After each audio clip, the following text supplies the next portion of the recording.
My son would even say, Dad, I'm talking to mom, and then all of a sudden it's like someone else is in mom's body, and he was only 7.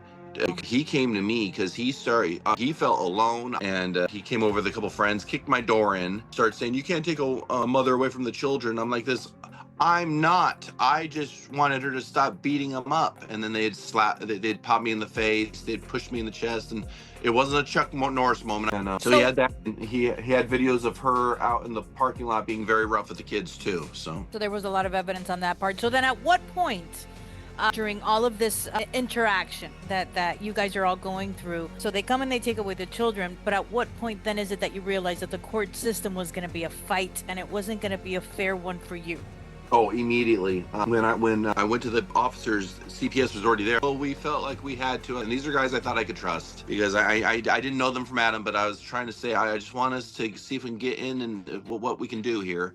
And they just said, well, Mr. Acton, we're going to have to take the children. I'm like, what? You're just automatically assuming I'm guilty without even me providing any evidence of my innocence at all. I mean, what? And they showed up at my house with 3 cops. They already had when I left to the police station. They already had 2 cops at that house with the CPS at my house, and for her, because I wasn't going to let them in my house, but they were already set up, ready to go, divide and conquer.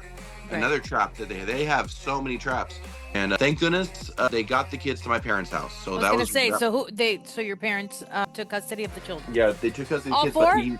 All 4, and my parents were amazing with my kids. If it wasn't for my parents, I'd be in a much different situation. I mean, I was able to pull off some miracles, but my mom and dad were definitely one of those miracles. But he says, we cannot guarantee that, and I was like, please get them to my parents. And I gave him the list, the number, and I was in tears. And my kids were having their hands against the glass, saying, "Daddy, Daddy." And he's like, "I will not leave your kids until they're with your parents. I will not leave your kids." I was like, and I just had to believe him, even though I was already crushed.